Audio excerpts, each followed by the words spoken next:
Paper 2 का question number 60 एक match the column है जिसमें स्टार्टिंग में एक इंफॉर्मेशन दे रखी है 4 डिफरेंट तरह के फंक्शंस के बारे में। चारों फंक्शंस के बारे में इंफॉर्मेशन ये है f1 r से r डिफाइंड है, जहां f1 x की वैल्यू मॉड x यहां पे लिखा होता, लेकिन वो x नेगेटिव के लिए मॉड x की वैल्यू माइनस x हो जाएगी। अब आगे की इंफॉर्मेशन मैंने एज इट इज यहां आपके सामने लिख दी। अब सबसे पहला पार्ट जो इस सवाल में है वो है p फंक्शन f4 के बारे में इंफॉर्मेशन चाहिए। f4 के बारे में इंफॉर्मेशन कलेक्ट करने के लिए मैं पहले f4 के बारे में इंफॉर्मेशन देखता हूं। ये f4 0 से इन्फिनिटी के लिए ही डिफाइंड है। f4x को मैं यहां पर लिखूंगा, f4x यहां लिखूंगा तो ये पहला है f2 ऑफ f1x, और ये कब है जब x 0 से छोटा है। x 0 से छोटा यहां पर f1x की वैल्यू माइनस x है। इसका मतलब f2 की वैल्यू यहां पर f2 के अंदर यहां पर माइनस x रखूंगा। f2 की वैल्यू x स्क्वायर है तो यहां पर आएगा माइनस x का होल स्क्वायर।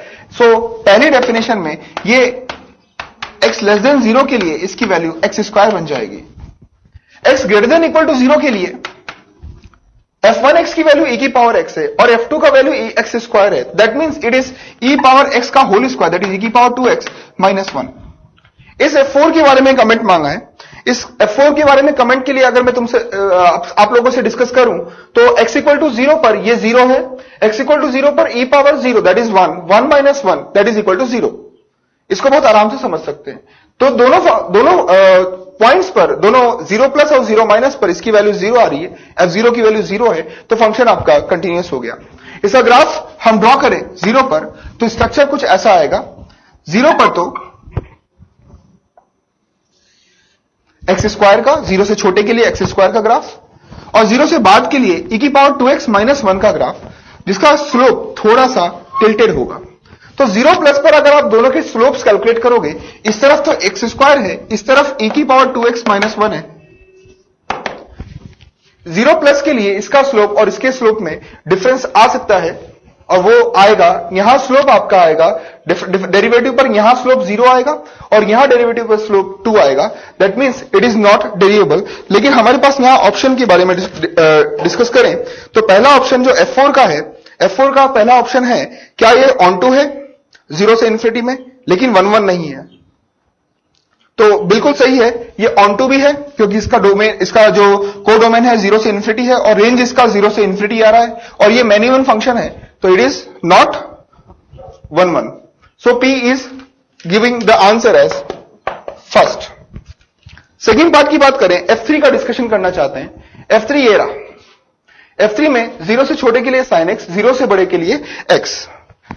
f3 के बारे में इंफॉर्मेशन अगर यहां देखें तो ये डिफरेंशिएबल है कि नहीं इसके बारे में डिस्कस करें। 0 से छोटे के लिए f3 का इंफॉर्मेशन, f'3 कैलकुलेट करूं, sin x का डेरिवेटिव आ रहा है cos x और यहां 1।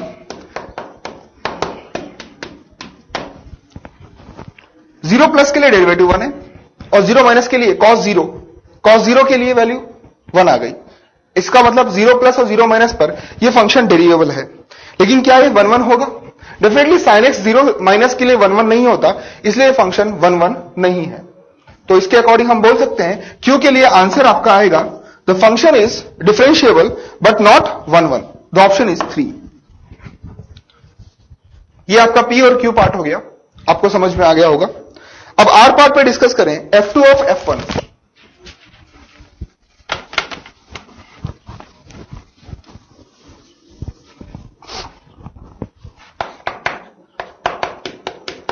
f2 ऑफ f1x को स्टडी करें।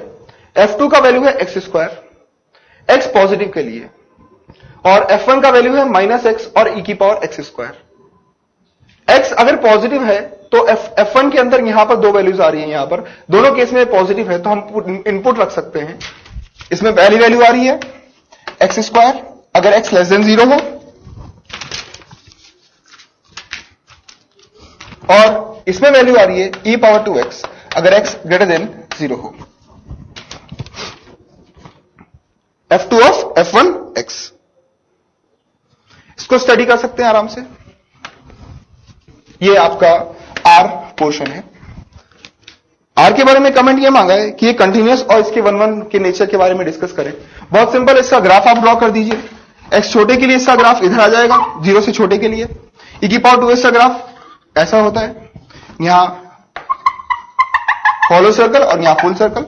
इक्वालिटी 0 पर e की पावर 2x में होल्ड करेगी। क्लियरली फंक्शन आपका डिसकंटिन्यूअस है।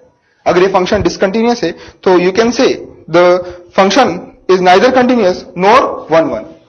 The function is neither continuous nor 1 1. So the option suitable for R is 2.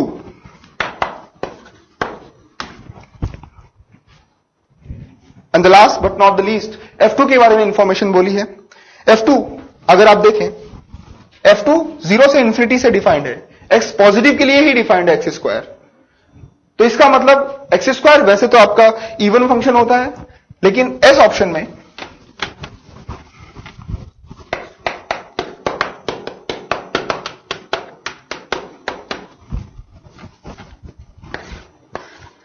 इसका ग्राफ केवल आधा पोर्शन बनेगा, जो कि आपका 1 1 भी है और कंटिन्यूअस भी है। तो that means S option says the 4। So the final answer of this match the column will be P gives first, Q gives 2, 3, R gives 2 and S gives 4. 1 3 2 4. Thank you.